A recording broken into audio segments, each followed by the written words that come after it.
History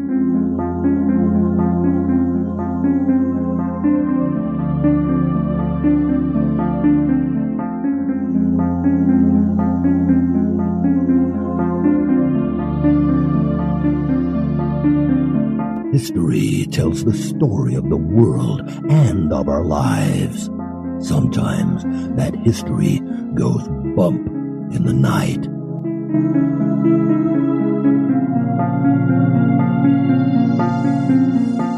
Broadcasting from the center of Oddity and the supernatural in Central Florida, it's the History Goes Bump podcast.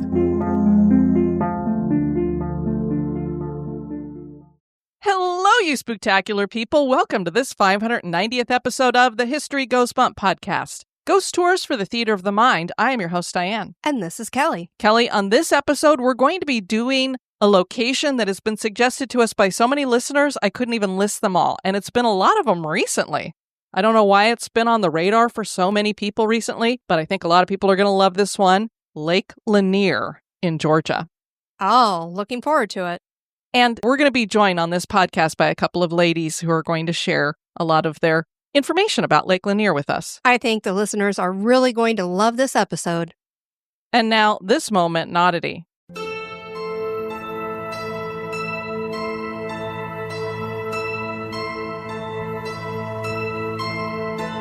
Recently, I came across an old newspaper article about a man named Tom Williams who grew up in a little town in Vermont. He described how he came to be an undertaker as his profession. As a child, Tom lived next door to an odd older gentleman by the name of Wilson. Wilson was a cabinet maker by trade, and he had some unconventional thoughts about death and burial for the times. His skills in woodworking were something to be admired. The craftsmanship and care he put into his work were stunning. Wilson had said that when his time came, he was not about to go into the earth in a misfit coffin that was poorly made. So Tom's neighbor created a gorgeous coffin of mahogany with solid silver plates and handles for his personal use. Wilson's coffin was stored in his barn, a location where Tom and his friends would often play hide-and-seek around. One day, Tom thought that the coffin, which was so nicely furnished, would be a fantastic hiding place. The interior was so plush and comfortable, and certainly none of the other boys would think to look within it. Tom would hide in Wilson's coffin many times and actually fell asleep in it once for several hours. Tom loved that coffin, and his experience with it as a child is what led him into the undertaker business. When Wilson passed away, Tom prepared his quirky neighbor's body and buried him in the coffin in which Tom used to sleep. There are many strange and unusual places where kids hide while playing hide-and-seek. But choosing to hide in a coffin and subsequently falling asleep certainly is odd.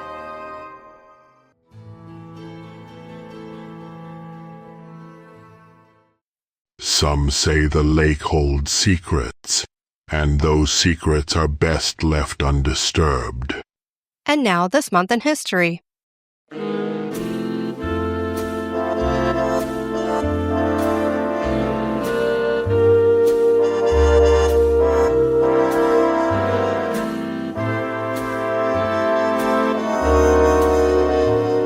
In the month of June, on the 4th in 1972, an express train crashed in Joshari, Bangladesh. The Deputy Commissioner of Joshari reported that 10 coaches were destroyed by the impact and many others were thrown from the tracks. In the terrifying accident, at least 76 people were killed and more than 500 were injured. The train was loaded far beyond capacity, which was not uncommon in Bangladesh. The express train was traveling from Khulna, a southern port town, when the train station operator threw a switch to the wrong track as it was passing by the station. With no safeguards in place to avoid such an error, devastatingly, the passenger train slammed full speed into a freight train that was stopped at the station. Not only were passengers killed and injured, but also many people who were standing on the platform. Sheikh Mujibur Rahman, the prime minister at the time, ordered emergency relief measures and sent officials for an inquiry.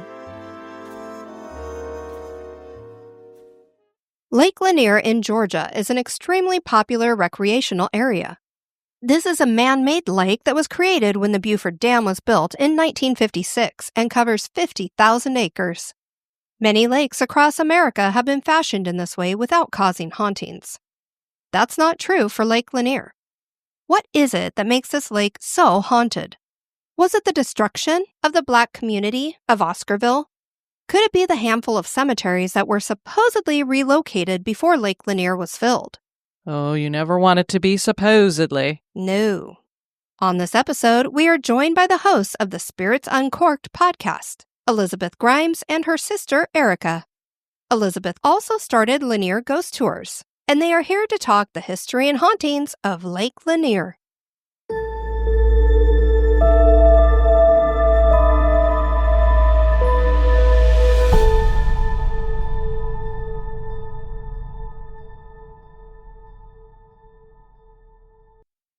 We are joined by the hosts of the Spirits Uncorked podcast, Elizabeth Grimes and her sister, Erica. And what's really cool is Elizabeth also hosts Ghost Tours. Indeed. And I can't tell you, ladies, how many people we've had suggest, you've got to do Lake Lanier.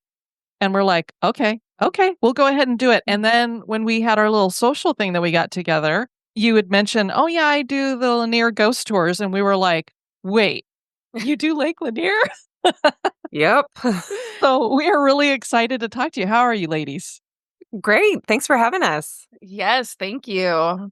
Happy to have you guys on. Yeah, this is so exciting. Thank you.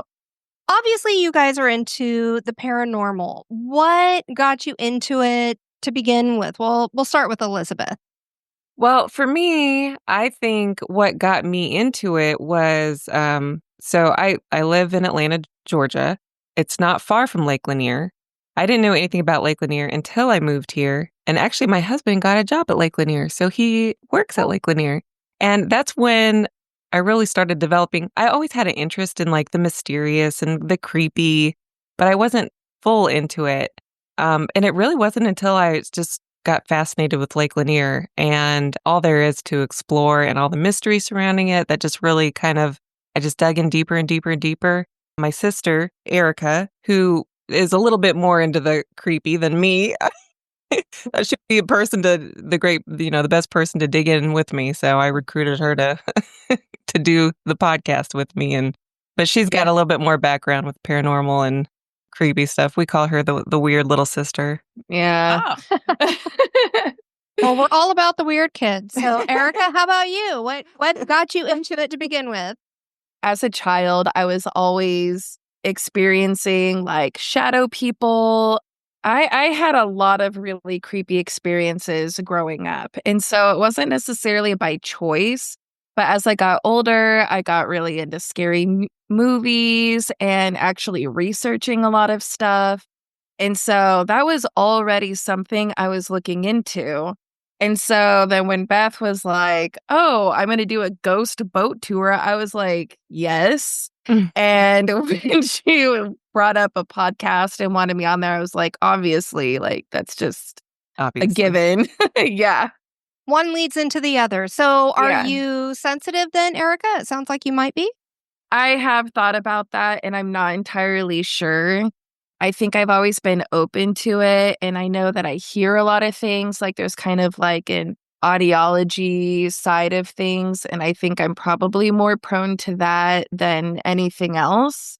But I have seen some things. And as an adult, not as much, if at all. And I definitely have gotten used to so much that I don't particularly get scared or anything anymore. So it's just kind of like, I'm always wondering, like, is it really though? Like, I'm more suspect to it now than I used to be. I used to just like anything weird that happened is a ghost. And now I'm like, okay, let's just calm down.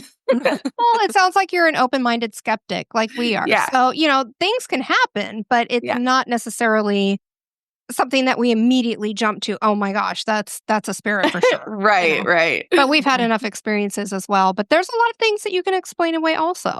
Sure. Right. A little bit of both. Yeah. What's interesting is, we always talk about how it seems like animals and children are more sensitive to the paranormal, but a lot of us don't really remember any of those earlier experiences. And clearly, Erica, you've held on to them, I guess. Well, I used to journal. I've kept journals very consistently as a child. And it was really important to me because when I was younger, nobody ever believed me. And so I thought like, oh, just when you're an adult, you just don't believe anything. And so it was important for me to document it because I'm like, when I'm an adult, I need to remember this and I need to still believe myself. And so I tried to protect against that. So why don't you guys tell us about the podcast? Yeah, so it's called Spirits Uncorked, and we drink wine while we're talking about whatever subject we're talking about.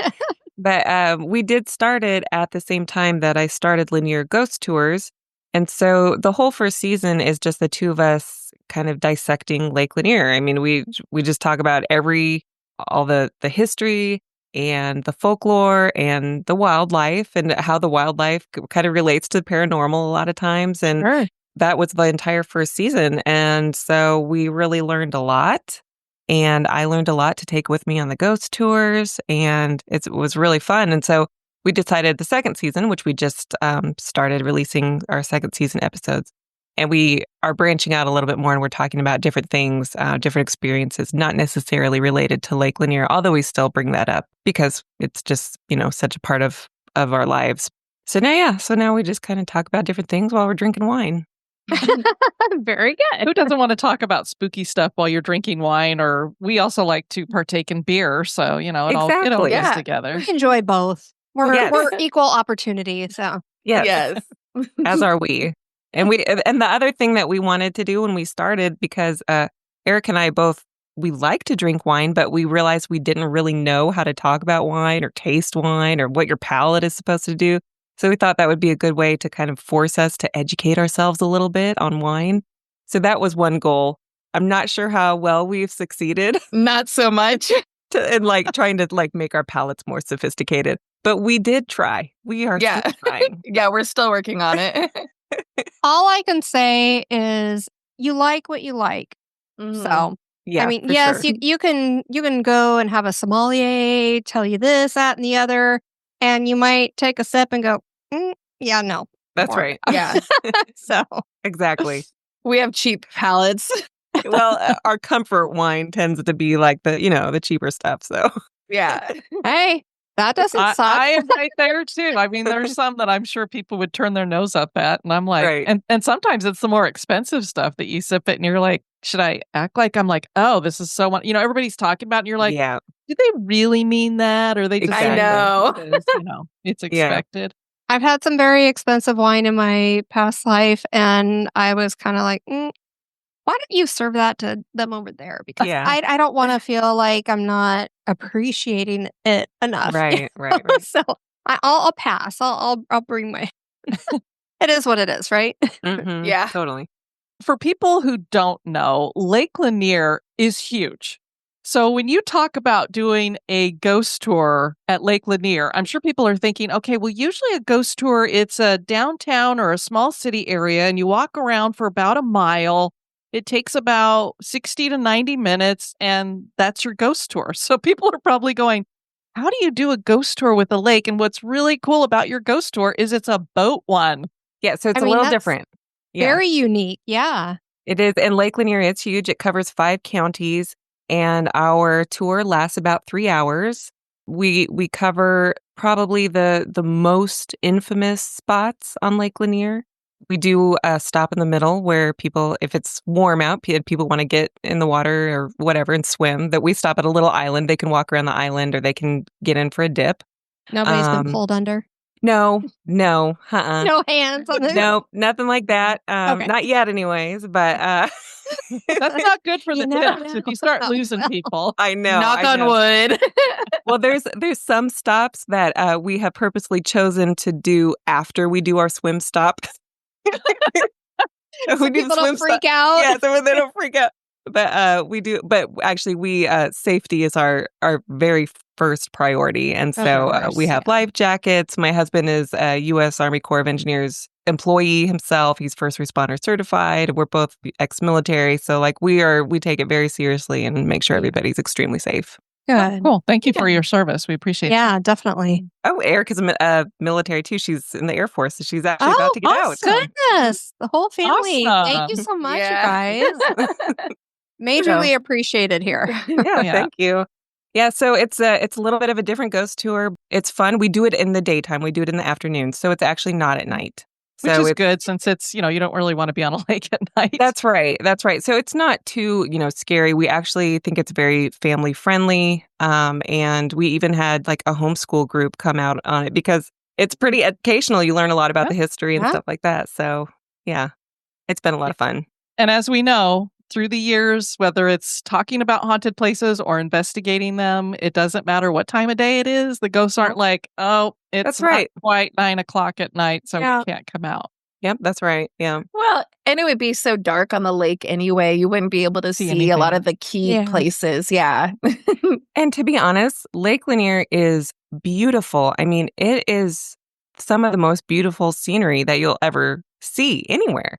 It's great to do it in the daytime where people can take that in. Maybe you're not all into the ghost thing. Some people aren't. Some people just enjoy being out on a boat and hearing some interesting facts and some interesting stories. Yeah. So. Yeah. Nice. Well, the other thing about Lake Lanier is it didn't just happen to make itself. It is man-made. Can you tell us a little bit about the history of how it came to be formed and all that? Sure. Well, it was dammed in the 1950s by the federal government. The Buford Dam was built by the Army Corps of Engineers, and it took 4 or so years for the lake to fill into the intended level. They did have to, the government exercised eminent domain, and that's where they take private property for public use. And so they had to acquire a lot of private property, people's farms. So there are buildings, there's structures, there's roads, there's railroad tracks underneath the water still to this day. They had to acquire all of that in order to create the lake. So it was created to help be a flood control for the Atlanta area and to provide power and energy and all that too. So that's kind of what makes it so dangerous is because there are still full structures under the water. And so I think that it affects the current. There's a lot of reports of people feeling like they're getting pulled down, even if they're experienced. But you also have to think there's trees, there's bridges, there's buildings. So the current is not the same as other lakes. Right. And I find that fascinating that they would just be like, we've got a town here. We'll just go ahead. Fill it. You think they would at least try to bust them down a little bit. But nope, they just filled it in. And still the Chattahoochee, the river still runs through there. So you've got river channels and you have a lake. And so it does create kind of, an odd, I guess, traffic of the water, like a strange current. So, yeah. Interesting. Well, and the interesting thing when it comes to water and the supernatural is they kind of go hand in hand because a lot of the time we'll talk about that water does seem to give energy to supernatural type energy. And then there's also this thought that water is a barrier or boundary when it comes to spirits as well. Like they can't cross over it and this kind of thing. So it's just interesting when you have all these different currents and, we don't understand how any of that works. But it just seems like when you hear stories, it feeds into the kind of paranormal activity that's out there. Right, exactly. Yeah, water holds a lot of memory too. And so we've talked about that, kind of building off the energy thing and everything that happened there. Water holds a lot of memory. So I think that gives a lot to the Lake Lanier lore. Did you guys ever hear about that experiment? I can't remember what the name of it is. I think it has an Asian sounding name to it, but it was this experiment that this scientist did, and he would keep water in these jars or containers. And he would mark them, and each one he would treat differently. Like one, he would scream and yell at it and be very negative towards it. And then another one, he would be, say very loving things to it. And then they went back and they looked at the crystals of the water later. And you could see that the stuff that he would speak harshly to, the water fractured and it was ugly and the crystals were not right. It was like they were malformed. Oh, my word. And when you looked at the water that he treated nicely, it was these beautiful crystals, almost like snowflakes. Pardon me, ladies, while I interrupt. That was the work of Masaru Emoto, who was a Japanese researcher. He claimed that human consciousness, specifically thoughts, words, and emotions, could influence the molecular structure of water. After he spoke to water in either positive or negative ways, he then froze it and studied the resulting crystal formations. Water exposed to positive stimuli produced beautiful, symmetrical crystals, while negative stimuli resulted in distorted, ugly formations. Oh, that's and so beautiful interesting. designs. I had And never so heard of that. who would think that however you talk or treat water, Yeah. that its Reacts. formation I think it I've has, heard that about plants. I was maybe. just going to I say, was I've just heard gonna it about say- plants, but and it's the kind of the same effect. And you're Yeah. thinking That's these aren't so things that you cool. would think are alive or would be No. affected in that Well, way. But yeah, I mean, even people Life and were everything. mostly made of water, and so that Yeah. totally makes sense. I mean, Yeah, it does. that's I never thought, interesting. I Love never to thought look about that up. before. Yeah. Well, one of the towns that basically got erased by the lake is Oscarville. Can you tell us a little bit about that? I can. I would love to. So, a very common misconception is that Oscarville was erased by the lake, which is not true. Okay.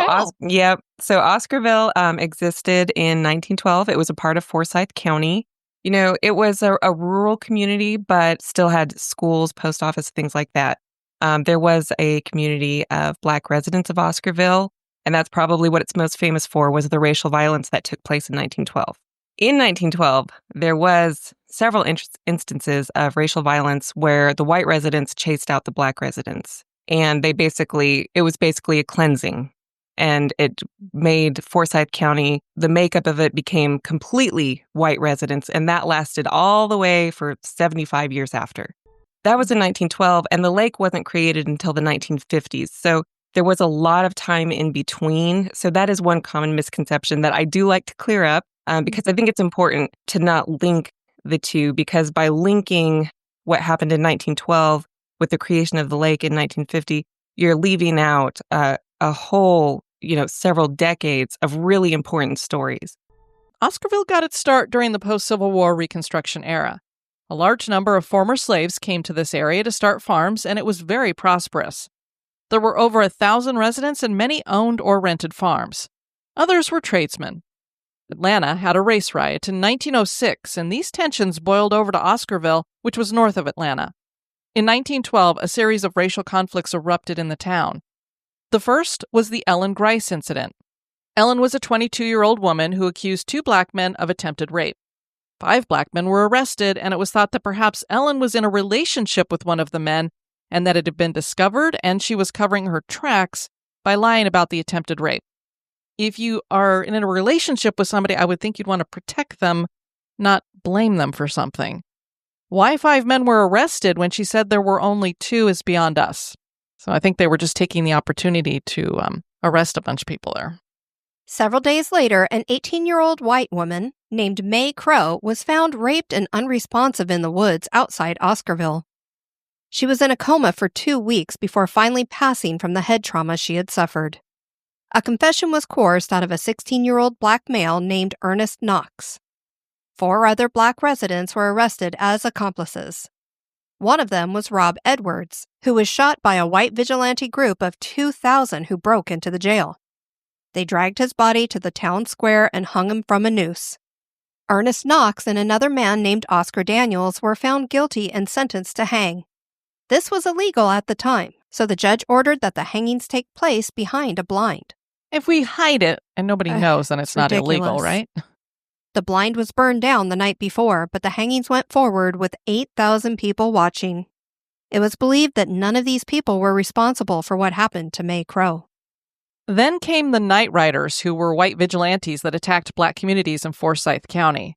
Oscarville was firebombed several times, and many of its residents died during these night rides. By the end of 1912, many of the Black residents of these communities in Forsyth County had left. The Black residents of Oscarville were expelled, and they lost their land, and they lost their farms, and they lost their property. And that had an effect for generations in Forsyth County. It wasn't just that they were segregated against. I mean, it was terrorism. extreme They were violence. terrorized. Yeah. Very violent. It was very violent. And so if anyone's listening and they do want to hear more like about that time, I recommend two things. I recommend a book called Blood at the Root by Patrick Phillips. And I'd also recommend a fantastic podcast called 1912, and it's done by the Atlanta Historical Society. And it gives accurate information and fascinating and important too. And it's just a really important part of history that I feel needs to be told accurately. Because you hear the government covered up a black town with water, and you're like, yeah, that tracks. Like, I can believe that to be true. But actually, there's a lot of interest in... It's way worse. Yeah, it's way worse. So anyways, but yes, that is something we do stop at Oscarville on the tour, and we do talk about that part. We talk about from 1912, and we talk about the time in between. And we talk about the effect that it had on Forsyth County up until this very day. And it's wonderful that you've pointed that out, because when you're talking about eminent domain, it's not like they just tell people you got to get off the land. See ya. They have to give you a fair price for your property. They do. And when you think about the fact that these Black families were run off of their land, exactly, they could have gotten paid for it if it had been just that the government had, said, well, we're going to fill this in with a bunch of water, so here's money for your land. They were chased out, so they never got anything exactly right. for their land. Yes, that's the most important point, is that they were chased out in 1912. They didn't get compensated for their land. Their land was stolen from them. Completely stolen from them. And then later, yes, whoever got that farm, they got the price for it, or they got to pass it on to their family. So that is exactly one of the most important parts, I think. A very sad statistic is that the expulsions of Blacks in North Georgia were the most successful in the nation. And now a little break for a word about one of our sponsors.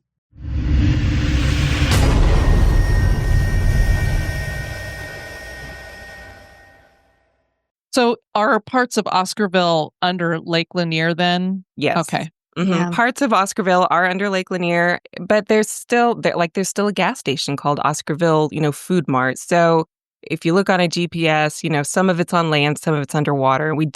Actually, that's kind of where we start the tour, is about where Oscarville would have been. Well, go ahead. Oh, and I was going to say, not just the town, but she had been looking into cemeteries that had been moved and not been moved.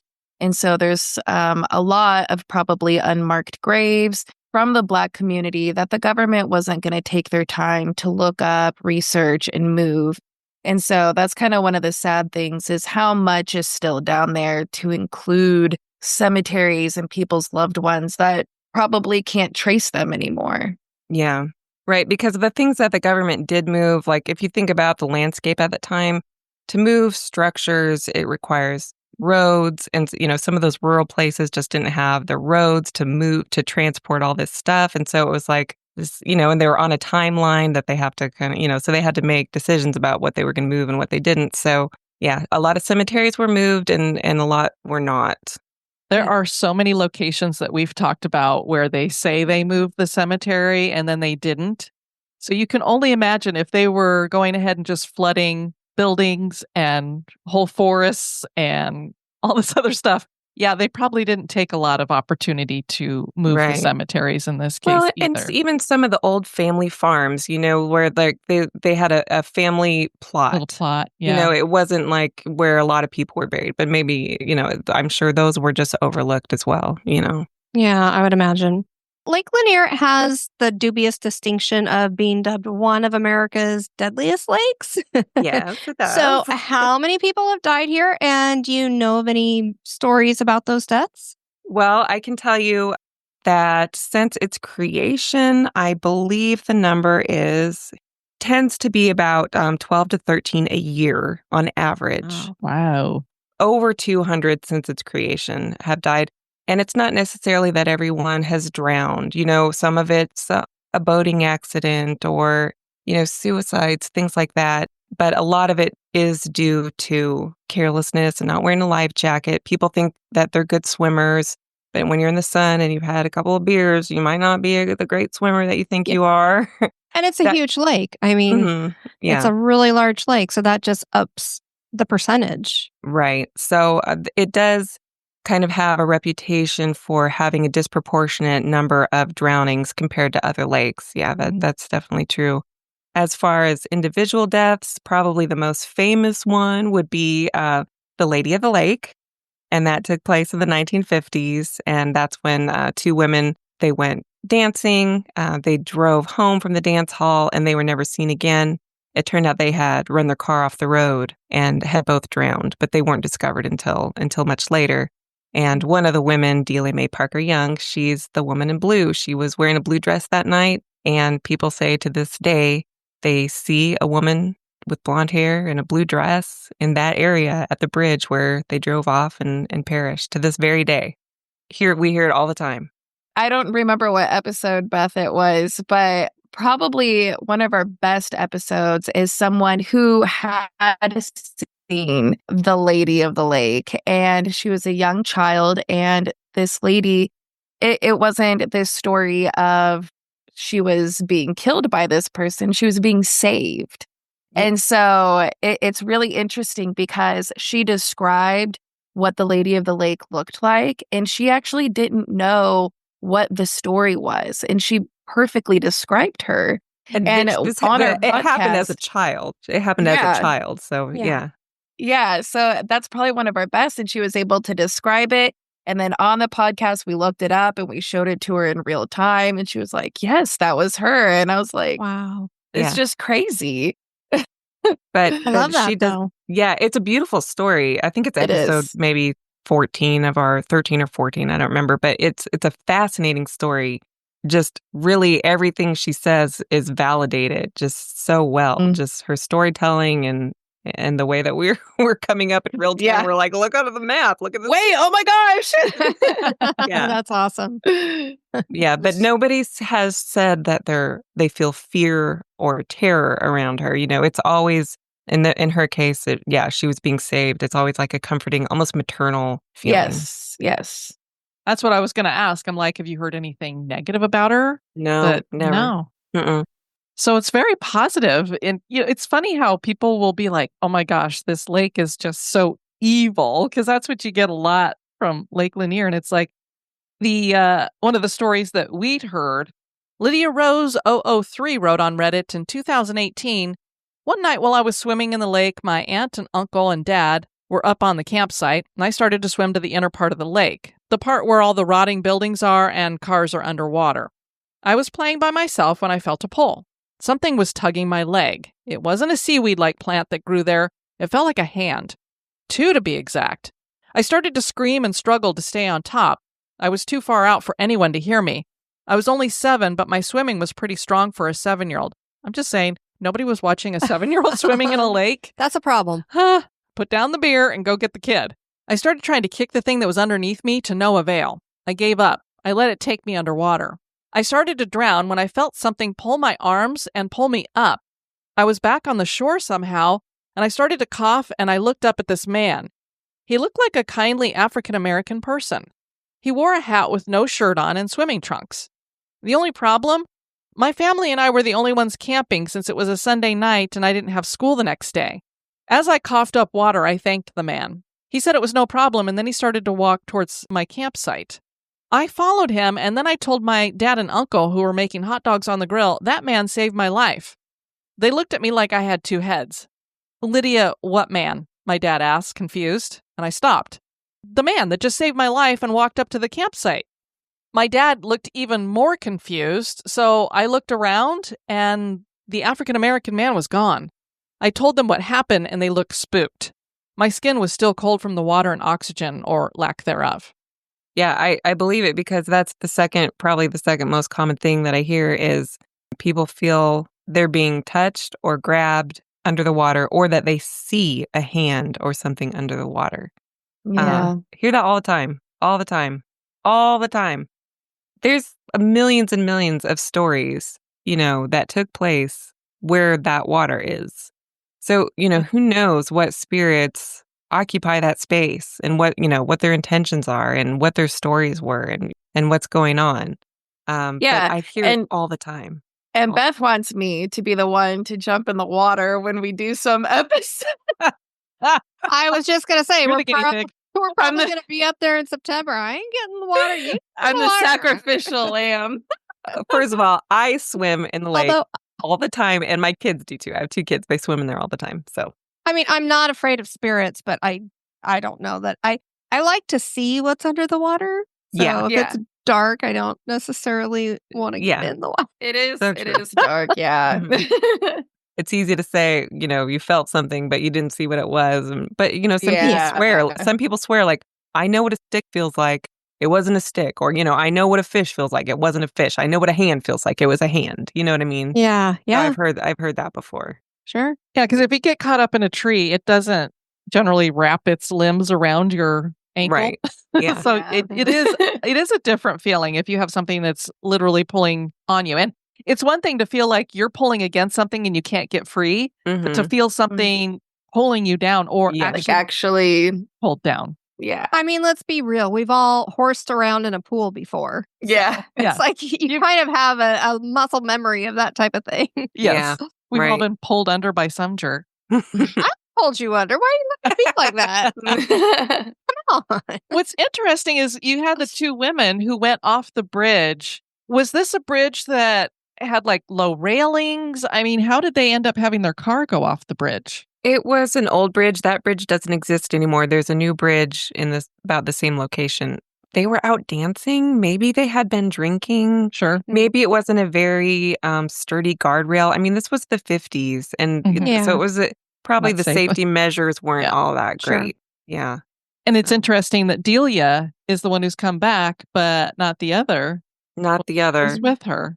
Yeah. And we Yeah. attribute that to the fact that Delia, I mean, this is just my theory. I don't know. She wasn't officially identified ever to this day. She's only been identified by default. Oh, okay. Well, maybe that's why. Right. Yeah. Now, were they returned to their families and buried or They have been buried properly now. Yes. now? Yes. Okay. For a long time, Delia May's remains were, they stayed at the funeral home, until For she years. was, for years. Yeah. Until she Yeah. was identified by default. The other woman's name was Susie Roberts. She was identified first. And then they said, oh, well, this is Susie Roberts. So that other remains that we found, that must also be Delia May. Because she was with Yeah. her. Right. So that's the only thing we can think of why Susie Roberts is not seen, but Delia May is. Also, Delia May Parker Young, she had an infant daughter at the time. So, there's an aura of like, maybe she had some sorrow and some unfinished business with the fact that she didn't ever get to see her infant daughter again. And that's why Sure. maybe Yeah. the feeling is a maternal feeling. Mhm. Sure. So Yeah. it sounds like they were missing and it's like, what happened? And And it's very, very dark. I mean, it's pitch dark. So I can imagine in the 50s it would have been really dark. Yeah. just black. Yeah. Yeah. Have either one of you gone to investigate any other kind of locations or done other ghost tours or been in other haunted locations? I love going on ghost tours. I try to go on whenever I go to visit a new city. I just think it's a fun and interesting way to kind of learn about the place that you're visiting. I love doing that. Probably the best one that I was on was Savannah. And I got a good picture of orbs around a tree where there was a mass grave of tuberculosis victims. Oh, interesting. So that was probably the coolest thing that I personally experienced. I know Erica's probably had more where she feels they're like legitimate experiences than I have. I don't know, like for ghost tours specifically, I did like a Jack the Ripper tour in London. That was super fun. We did Wow. one. Yeah, that was really great, but I wouldn't qualify it as like particularly scary. But there is something to like the historical facts of knowing like at these locations, these things happened and trying to envision yourself during that time and what that must have been like. Like I've done like some haunted houses where it's like legitimately haunted and they're like trying to reach the spirits. There was one in Nebraska, like middle of nowhere, and they had a doll, much like Annabelle, that was behind a case. I didn't particularly feel like the doll was creepy. I couldn't figure out how hokey this place was. It is noted how haunted it is, like online. If you look it up, there is a lot of history there. But what I thought was honestly more interesting was that people go there, the same people will go there every weekend to try to get this doll to talk. And I'm trying to remember what her name was. It started with an F, like an old-fashioned name. I can't remember, like maybe Francesca, Francis or something like that. And they actually have a live feed on her all the time on Facebook Live. But I was so surprised because these people were like talking to her like, you remember me? I was here last weekend. And I'm just like, you guys come here. Like I know Robert the doll. Like, I realize we're in the middle of nowhere. There's not a lot to do, but like, this is the weekend plans. I don't know. But that's actually... If you have enough wine, the doll will talk to you. I mean, totally. I don't know.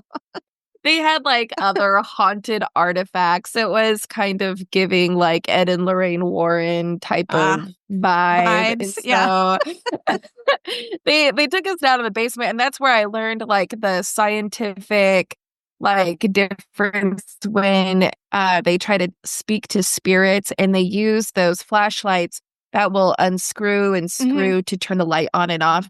And actually the science behind it and why it will blink on and off and how it's not very legit. So that's very debunked. It's fun though. I mean, it's fun to take your friends and like get spooked out. I can't think of any tours I've been on where I've been like, oh my gosh, this is actually really scary.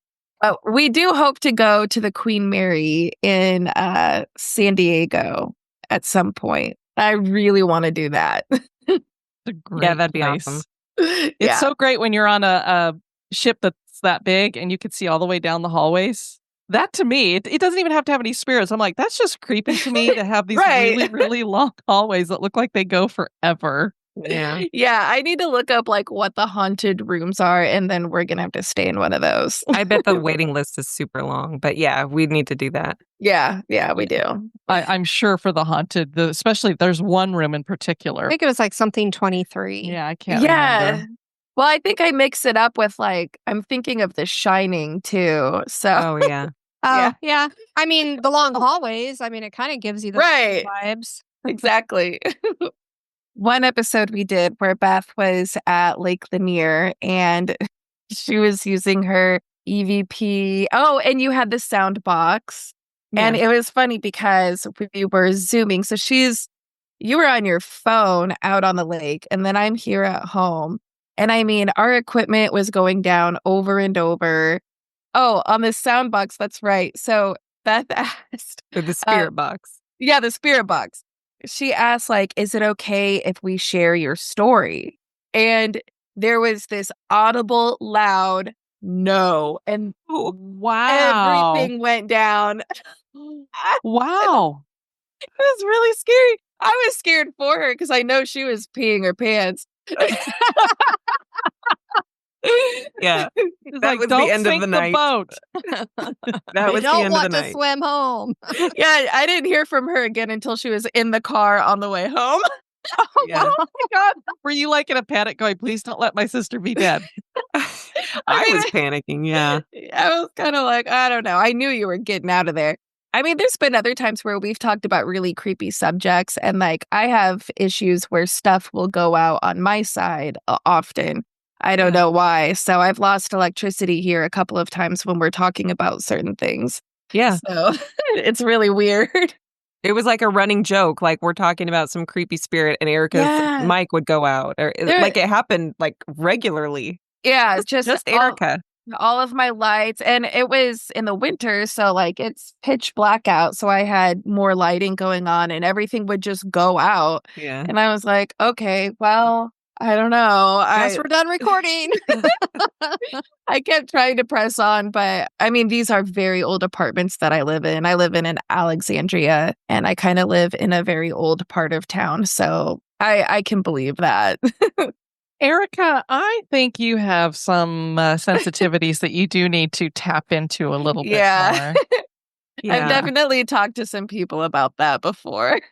Yeah, and the main thing is just to make sure that you protect yourself when you go into places, because since you are more open like that, that's something that we do a lot with Kelly too. Because I used to think that when Kelly would tell me stuff, because I didn't believe in psychics and mediums and all that stuff, I thought it was a bunch of hooey. And then Kelly would like tell me some things, and we would get some evidence that would back up what she said. And I started going, There must be something to this. And we've noticed Yeah. as we start going to more places and as she seems to, I wouldn't say she really hones it, but she doesn't like make it go away or turn it off or ignores it. Since she Sure. listens to it a little bit more, it seems like she has been getting more sensitive with that kind of thing. And I'm just thinking if you have actual stuff happening with that around you, sure, it could be that your electricity just always happens to go off when you are recording the I did podcast. think, yeah, I did think there's something to it, definitely. And I think I just don't get scared anymore. I don't feel like there's anything harmful around me. So I've just, I sage a lot. And I do think about those things as far as protecting myself. One of the things that I love to ask people who delve into the paranormal and such, a lot of time you're going to have people come to you and be like, well, what is a ghost? And so that's what I like to ask people. Elizabeth, if somebody comes up to you and says, what's a ghost? What do you usually say to them? I think doing our podcast has really helped me think about that a lot and kind of define some things.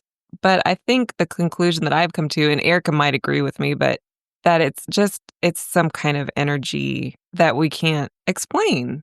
I mean, like it's honestly, I feel like it's as simple as that, because if you want to say that a ghost is a person who's passed on, well, everyone who's passed on, their energy goes somewhere.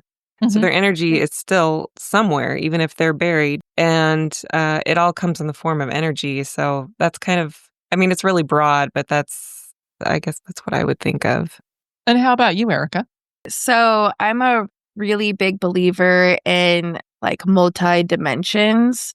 And so sometimes I feel like maybe like due to energy or certain locations, or I mean, I suppose it could be really good, but a lot of times it's usually very tragic, where it's kind of like there's like a thin kind of veil, because like some ghosts, they're reenacting something that they did over and over and over again. So sometimes it's kind of like you are stepping back into time, because they're still there and they're still doing it, like a cross of timelines.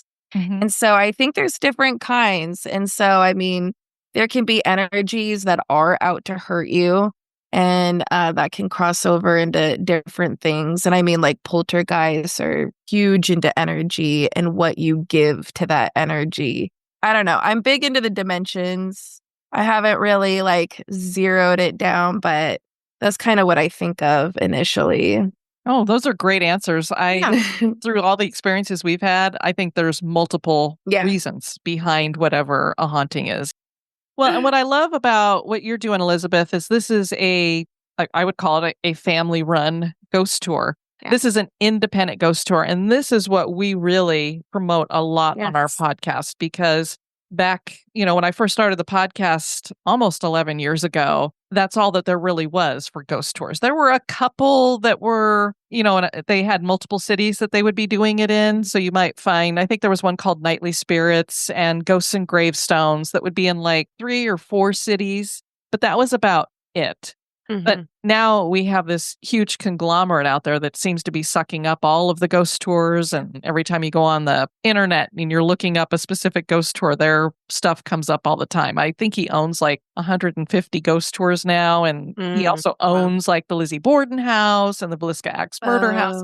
We try to steer people away from that and more towards what you're doing, Elizabeth, because that's where you're going to get the honest to goodness stuff. And I just love the fact that you're like doing it during the day. And if you guys want to get in the water, go ahead and get in the water. And then they get out of the water and you're like, well, let us tell you a story. Yeah. Now that you're done swimming. But to be honest, I swim in there all the time and my kids swim in there all the time. So Yeah. But I know a lot of people are like, nope, I'm not getting in. I'll stay on the boat. That's fine. Yeah. No, I'll probably get in the water. I was just teasing before. Nice. It's so hot. Believe me, it's so hot that you might want to just get in the water. Like, I'll risk it. It's like too hot out. It's like 100 degrees. Well, and the thing I need to ask is the reason why we don't get in lakes here in Florida is because we might have alligators in them. Oh, yeah. You guys ever run into that? No. Okay. No. Diane's like, okay, I'll get in. Yeah, I'm like, I'll get in the ocean anytime. And, I mean, I know there's sharks and jellyfish and things in there, but like a lake, I'm like, if it's not a spring where I could see the bottom of it, I'm not getting in it. That's totally understandable. No, there's catfish in it. And there was a few years ago, somebody's pet alligator was released into the lake, but it was like a 2-foot alligator and they caught it. So if that makes you feel better. Okay, we're good then. Well, speaking of which, tell everybody where they can find out more about those ghost tours, and then also where you guys are on the internet with the podcast and how they can subscribe and all that good stuff. Sure. Well, you can go to lanierghosttours.com and find all the information about the ghost tours. Like I said, we have them very sporadically during the summer. Once it gets closer to Halloween is when we have them more regularly. Like you're here on a vacation or a family reunion or something, and you want to just make a ghost tour happen, like you can seriously just email me and like we'll make it happen if you want to make it happen. But go to Lanier Ghost Tours and you can see photos and get a better feel for what, to expect on the tour. You can also find links to our social media, which is Lanier Ghost Tours on Instagram, TikTok, Facebook. And the podcast is called Spirits Uncorked, and you can subscribe to that anywhere you get podcasts. Awesome. Well, ladies, thank you so much for joining us. This has been a fascinating discussion. Absolutely. Thank you so much for having us. Thank you. Thank you. It's been a blast. Yes. Well, Kelly, that was a lot of fun talking to Erica and Elizabeth. I think we're going to be joining them in September for a ghost tour. Yes, we are. We have a plan to go do some camping up that way. Sounds like a fun lake to me. I can hold my breath for a long time. So is Lake Lanier haunted? That is for you to decide. We'd love to have you guys check out our website at historygoesbump.com. And if you'd like to send us some feedback, you can do that at historygoesbump@gmail.com. Dan commented under the S.K. Pierce Mansion. I used to live in Westminster, the next town over, and part of the Westminster Fire Department and Woods Ambulance. I drove by the mansion all the time. When my son was younger, he'd ask, "Are we driving by the spooky house?"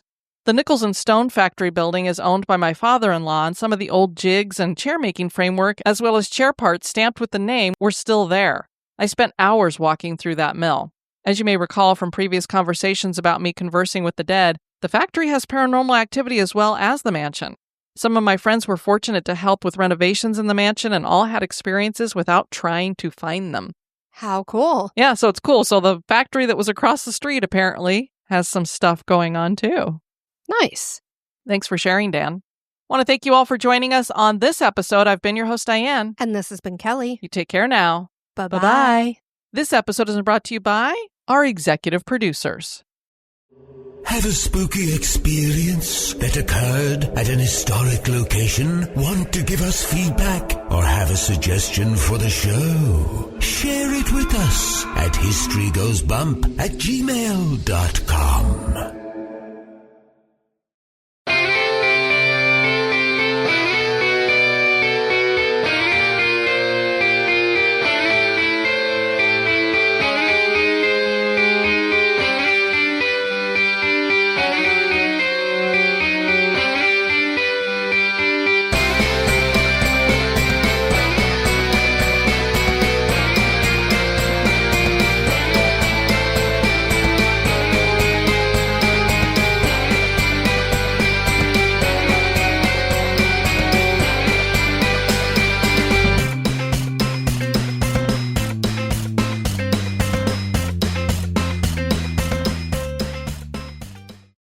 It's going to take me about 15 minutes till I'm over this hot flash. And I'm always like, I have to hit record. There was one time we did an interview and I went to turn it off and went, crap. I didn't Sounds familiar. We did that. That was horrible. Happens. Yeah.